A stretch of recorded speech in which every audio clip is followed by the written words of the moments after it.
கைலாயத்தின் கதவு சற்று நேரத்தை திறக்க போகிறது. நாம் எல்லோரும் கைலாய கதவின் மீது நாம் எல்லோரும் நின்று கொண்டிருக்கிறோம். அது எப்பொழுது திறக்கும், எப்பொழுது திறக்கும் என்று நாம் எல்லோரும் அதே சிந்தையாய், சிவ சிந்தையாய் அந்த கதவு ஓரத்திலே நாம் எல்லோரும் நின்று கொண்டிருக்கிறோம். அந்த நேரம் பார்த்துதான் எங்கிருந்தோ வந்தது ஒரு அலைபேசி. கதவை திறக்கிறதுக்குள்ள இந்த ஓடியத்தர் ஒரு 5 நிமிடம் என்று சொல்லிவிட்டு யாரையாவது பேச வேண்டும் என்று ஓடி போகாதீர்கள். இப்பொழுதுதான் உடல்பாதை வந்துவிட்டது, ஒரு 5 நிமிடத்தில் வந்து விடுகிறேன் என்று கைலாய வாழையில் போய் நின்று ஒரு கனப்பொழுதை கூட நீங்கள் தவற விட்டு விடாதீர்கள். ஒருவேளை நீங்கள் தவற விட்டுவிட்டால், நீங்கள் போக நேரத்தில் எங்களை எல்லாம் உள்ளே அழைத்துக் கொண்டால், அப்பொழுது நீ எந்த திருவாசகம் வைத்துக் கொண்டிருந்தாலும் உன்னை உள்ளே அனுப்புவதற்கு போதகனங்கள் அனுமதிக்காது. நான் போகும்போதே என்னோடு கூடவே வந்து விடுங்கள். அந்த கைலாய கதவு முன் நிற்கும் முன் நீங்கள் சிவசிந்தையாய் எப்பொழுது திறப்பார்கள், எப்பொழுது திறப்பார்கள் என்று அந்த சிந்தையோடுவே கைலாய கதவில் உள்ளே போவது தயாராகி விடுங்கள். அந்த திருமால் அறியா திறப்புயங்கள் திருத்தாலை கொண்டு போய் நான் சேர்த்து விடுகிறேன். நீங்கள் எதை பற்றியும் அச்சப்பட வேண்டாம். அடியேன் சொல்வதை மட்டும் கேட்டுக்கொண்டே உடன் பயணித்தால் நான் எங்கே சென்று உங்களை சேர்த்து விடுவேன். திருமால் அறியா திருப்புயங்கள் திருத்தால் சென்று சேர்த்துடுவோம்.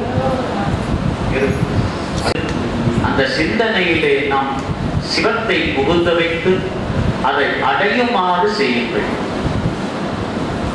இதுல சூட்சமம் இந்த 10 பாடல்களை நம்ம பார்ப்போம் என்று சொன்னால், கைலாயத்திற்கு போனால் மட்டும் நம்மளுடைய முப்பிறப்பு பிறவி பயன் அடையாது. அப்போ கைலாயத்திற்கு போக வேறு எங்கே செல்ல வேண்டும்? ஒவ்வொரு பாடலையும் மணிவாசகர் சூட்சமமாக சொல்கிறார். நான் எங்கே அழைத்து போகிறேன் தெரியுமா? திருமால் அறியா திருப்புயங்கள் திருத்தால் சென்று சேருவோம். கைலாயத்துக்கு அழைத்து போவது மட்டும் என் வேலை இல்லை.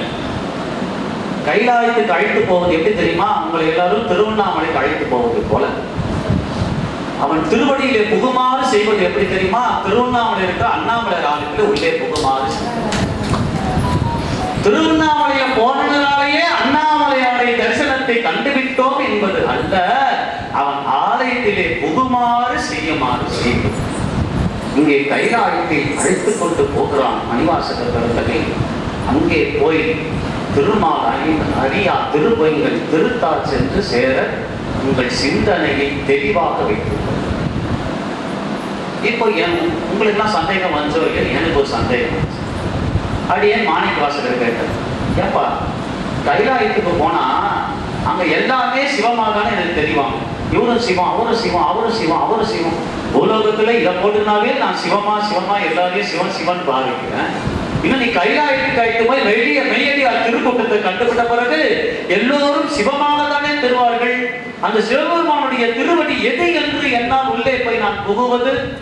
அப்படி புகுந்தால்தானே பிறவா நிலையை அடைய முடியும். அப்ப அந்த திருவடி எப்படி புகுவது? அப்ப மணிவாசகரை கேட்கும் போது, அப்ப நீ என்னடா திருவாசகத்தை படிச்ச?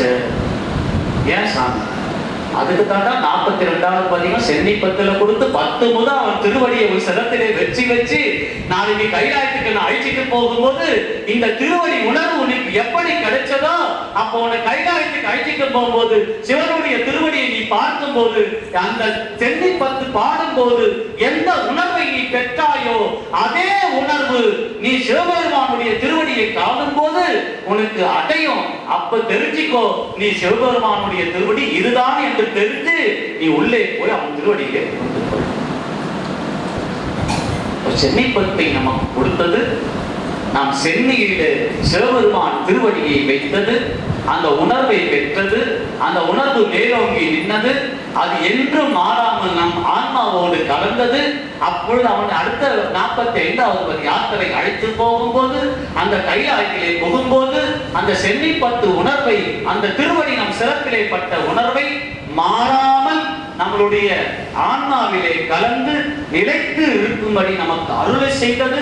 அப்பொழுதுதான் அந்த திருவடி ஆசிரியர்கள் முக்கியமான கொஸ்டின் ஒன்று குறித்து கொடுப்பார்களே, அதை போல கைலாயத்திற்கு போவதற்கு முன்னாடியே முக்கியமான கொஸ்டின் சென்னிப்பத்து. அந்த சென்னிப்பத்தை போதும் போது அவன் திருவடியை நாம் சிரத்திலே வைத்து அனுபவித்த அந்த அனுபவத்தை முழுமையாக உள்வாங்கிக் கொண்டால் உன்னை கைலாயத்திற்கு அழைத்து போகும்போது சிவபெருமான் திருவடி எது என்று ஈஸியா நீ எழுதி பாஸ் மார்க் வாங்கி. அப்படிப்பட்ட கைலாயத்திற்கு அழைத்து போன மணிவாசக பெருந்தகையினுடைய யாத்திரை பார்த்து இன்னும் ஒரு பாடல் இருக்கிறது. அந்த பாடலுக்கு அடியே விளக்கம் சொல்ல போவதில்லை.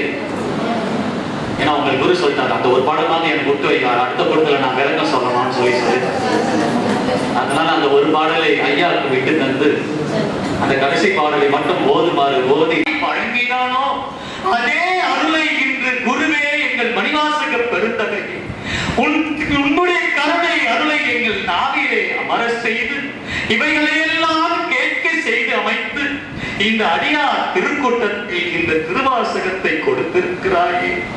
இதற்கு உகந்ததாய் இந்த தேகமும் இந்த ஜீவாத்மாவும் இந்த நாவும் இந்த செவியும் இறைவனே உன் கருணை பெற்று உன் அருள் பெற்று நாங்கள் எல்லோரை நாம் பெற்றிருக்கிறோம் என்று சொன்னால் எத்தனை எத்தனை புண்ணியம் செய்த இந்த அடியார் திருக்கூட்டம் இறைவனால் இன்று மாற்றப்பட்டு இறைவனால் உணர்த்தப்பட்டு குருவால் எழுந்து அருளப்பட்டு குருவே இங்கே எழுந்து அருளி மணிவாசகரே முன்னின்று சென்று இந்த யாத்திரையை நமக்கு அழைத்து சென்று இங்கே கைலாயம் என்று சொன்னால் சிவபெருமானிடம் சென்று திருவடியிலே புகுவது கைலாயம் அல்லடா, இங்கேயே சிவபெருமானை அனுப்புகிறேன் என்று சொல்லி மணிவாசகரும் சிவபெருமானும் ஒன்றென இங்கே வந்து அவன் திருவடியில் நம்மை புகுமாறு இந்த இடத்திலே எழுந்தருள செய்திருக்கிறானே அந்த மணிவாசக பெருந்தகை அவன் திருவடிகளுக்கே கோடான கோடி முறை அரோகரா அரோகரா என்று சொல்லி அவனை போற்றி புகழுவோம், அவன் திருவடியை நாடுவோம், அவன் திருவடியிலே தஞ்சம் அடைவோம் என்று சொல்லி